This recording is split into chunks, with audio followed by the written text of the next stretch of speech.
time for Lefties Losing It. And let's start with a man who's not only hopelessly inept, but is also dangerous, a true hard left ideologue. Here is Minnesota governor and failed VP candidate Tampon Tim Walz in Spain, calling his political opponents fascists. We've got a feeble-minded, trigger-happy president who plunged us into a war where no threat was present, with no clear objectives and no exit plan.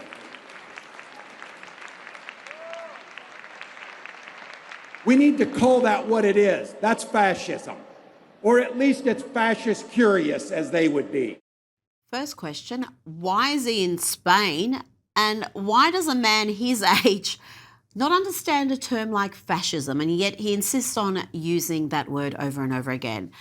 Let's stay with the Democrats and hear from a blue-haired Congresswoman, Rosa DeLauro, who is having a meltdown about milk. If I were the head of HHS, I would, by God, say, don't take raw milk. It is dangerous to your health. And if you can't say that, well, maybe there's some other conclusions that can be drawn. Oh dear, and to New York now, and this is the Democrats' future Marxism. Here is Zoran Mamdani and former President Barack Hussein Obama doing story time. It's never too early to indoctrinate young minds, comrades. Round and round, wheels on the bus go round and round, all through the town. You know, I think I prefer drag queens doing story time compared to that. And that brings me to trans activist Lily Tino. Here he dresses up as children's entertainer Miss Rachel to speak to the young'uns, and he claims here that your gender is determined by the hat the doctor gives you. What? Can you say cisgender? Good job. But what does cisgender mean? When somebody is born, the doctor gives them a hat. Which hat you get is a really big deal because it tells the world a lot about you. Hopefully the hat that the doctor gives you fits. Yeah, the doctor just gives you a hat. Biological reality, nothing to do with it. I'm loving this analogy. I wonder how far he can stretch these cis-trans terms. To the moon and back? Some people think that trans and cis are bad words, but they're not. They're just opposites, like up or down or left or right. Everyone uses cis and trans, even astronauts. For example, let's say an astronaut blasts off from Earth towards the moon. Cis means the same side. So when the astronaut is on the same side of the moon as Earth is, they are in cis lunar space. Trans means opposite side. So once you blast off past the moon onto the other side, you are in trans-lunar space. Netflix is going to give that dude a show any minute now, just you wait. Now, while the hysterical lefties and the panicans on the right work themselves into a frenzy with their harebrained analysis of the Iran war, here's a 30-second summary of Donald Trump's recent foreign policy outcomes from a social media content provider who manages to deliver sharper analysis than the pundits on many of the major networks. Trump is such a jerk. He threatened to attack Panama. Trump just kicked China out of Panama, so they have no influence now.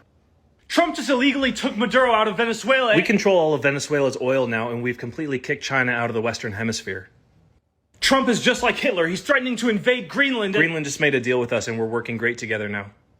Trump is so stupid. He just attacked Iran, and we can't win that war. And if they shut down the Strait of Hormuz, the world's going to run out of energy anyway. Everyone's sending their oil tankers to America to buy American energy now. We've officially become the #1 energy provider of the world. How does he keep doing this? The focus is always America first. And you see, it's all about the outcomes, while the media are frantic about the process and the mean tweets. You know, the very tactics that get the results.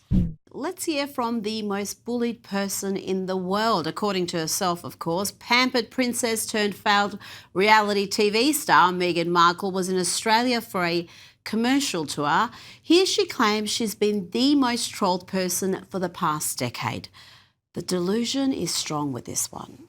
Every day for 10 years, I've been bullied and attacked, and I was the most trolled person in the entire world, man or woman. I'm still here. And so when I think of all of you and what you're experiencing, I think so much of that is having to realize that, that industry, that billion-dollar industry that is completely anchored and predicated on cruelty. Joining me now is host of the Kinsey Schofield Unfiltered podcast, Kinsey Schofield.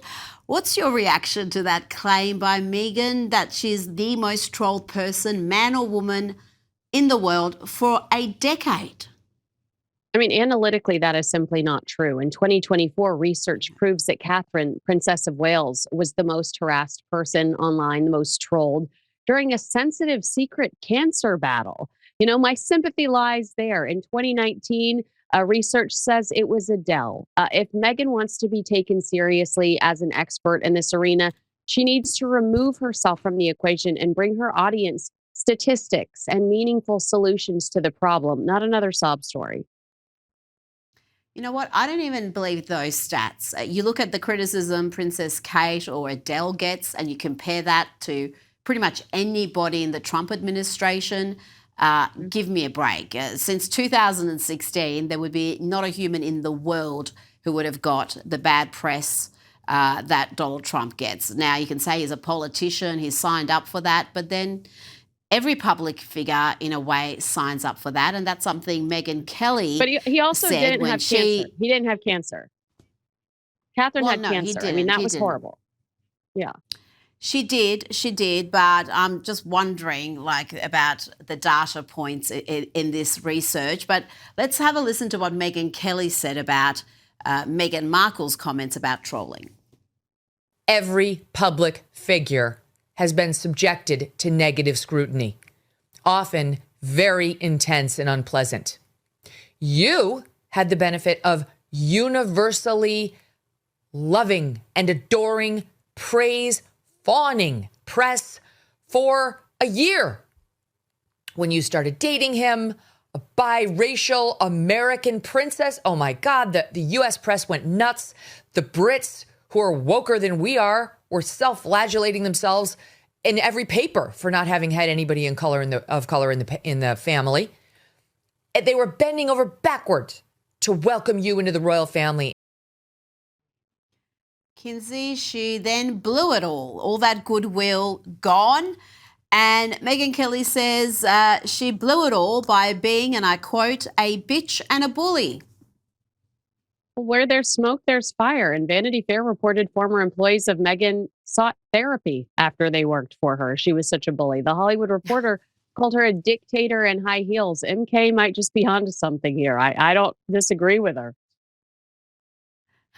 Now, Kamala Harris, a superfan, and rapper Cardi B has had an almighty meltdown and live streamed the whole thing, screaming about why she won't be performing at her last sold-out show in Atlanta. Live right here because you and your employees are being disrespectful. Why I'm not going to perform today? Because go get your boss, like you said. Go get him. I'm not performing today. Let me tell you why. Because we got in here. Your employees are being rude for no reason. Being rude for no reason. Pointing fingers for no reason. Touching people for no reason. And then they're telling me, oh, we got to talk to this. Because I feel a certain type of way. Because you're being disrespectful. I understood about 30% of that. Kinsey, what was that all about? Well, first of all, I think we should clarify that Cardi B and Meltdown is a typical Tuesday for the two of us. This is not this is something we cover pretty regularly here between the two of us. But Cardi almost called off her show in Atlanta over the weekend over the alleged disrespect of her team by the staff at the concert venue. However, after that glorious hissy fit went viral, the show did go ahead as scheduled. So all is right with the world. Everybody got their Cardi B fix. Hopefully she's found some magnesium and she's had a nice nap. And she'll chill out for a little while. I'm not sure magnesium is going to solve her issues. She seems to have a few issues there. Now, another clip of Katy Perry has resurfaced where she appears to kiss a 14-year-old boy who she had pulled onto the stage at one of her concerts. Are you back in school? Staying in school? That's good. You're going to be real popular on Monday. This is going to be awkward in front of your father, but have you ever been kissed?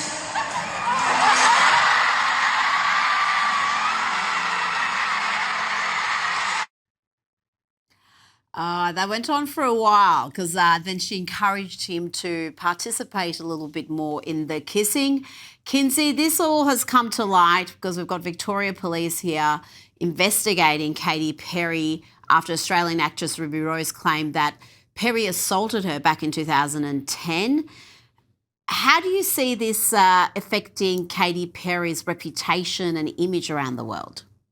It already is. I mean, talk about a PR nightmare. Insiders say this risks, Katie risks being permanently linked to these allegations because of this avalanche that we're seeing of additional videos of her inappropriate behavior. At the very moment, she's been moving in the highest profile circles, from sunning herself aboard Barry Diller's $100 million yacht to performing at King Charles's coronation. She now finds herself pulled into an increasingly uncomfortable spotlight. On top of this, she's got Justin Trudeau. Sources have said they've made no secret of their interest in each other, but this marks a real test in their relationship because I don't know if you remember Trudeau trying to be the poster child for pro-women, feminist public image. So any association with allegations of this nature could put a noticeable dent in the optics of their relationship. That's really awkward for him. Now, Kristen Cabot, you might be wondering, who the hell is that? Well, she's the woman at the centre of last year's Coldplay cheating controversy. We all remember that image. Well, she has said that the band's lead singer, Chris Martin, never reached out to her after she went viral for cheating with her boss. Have a look. Nope, never did. Would you appreciate if you did? Yep. Would have been great. Would you still go to a concert? No. Coldplay or any concert? Coldplay. No, I'm all set. All set? Yeah. All right. Yeah. You did a great speech, Thank you. Kinsey, the sense of entitlement there is extraordinary. I mean, why would Chris Martin reach out to her? I mean, she's extraordinary. She had that sit down with Oprah Winfrey, just wild victim blaming and big noting herself, and now this. It's giving Meghan Markle. I mean, Kristen, get a clue. Chris Martin, I mean, he's not dodging anything. He's actually currently making history. He's leading Coldplay's vision for the World Cup's first ever halftime show on the biggest stage in sports. I think he's got bigger fish to fry. But yeah, her posture there, the look on her face, the arrogance. I beg the paparazzi not to give this woman any more attention. Please don't turn her into another Markle. We've already closed the chapter on her. As far as we're concerned, no more kiss cam, for the love of God. Exactly. And surely the last thing you would want would be Chris Martin to reach out to you if you want this media storm to die, because if anybody got wind of that, it would be a whole bunch of new headlines and more coverage and more scrutiny of what happened. So I don't know. I think this lady has kind of enjoyed the spotlight, as negative as it has been. She keeps putting herself out there. Yeah, I mean, you don't sit down with Oprah Winfrey if you're trying to move forward and close a chapter. You sit down with Oprah Winfrey if you're gunning for a book deal or you're looking to get a reality show. So I think it's fair to say it's not the last we've seen of her. She loves that we just said her name, Kristen Cobble, whatever. And unfortunately, we're probably going to say it again. Oh, dear. Kinsey Schofield, thank you so much for your time tonight.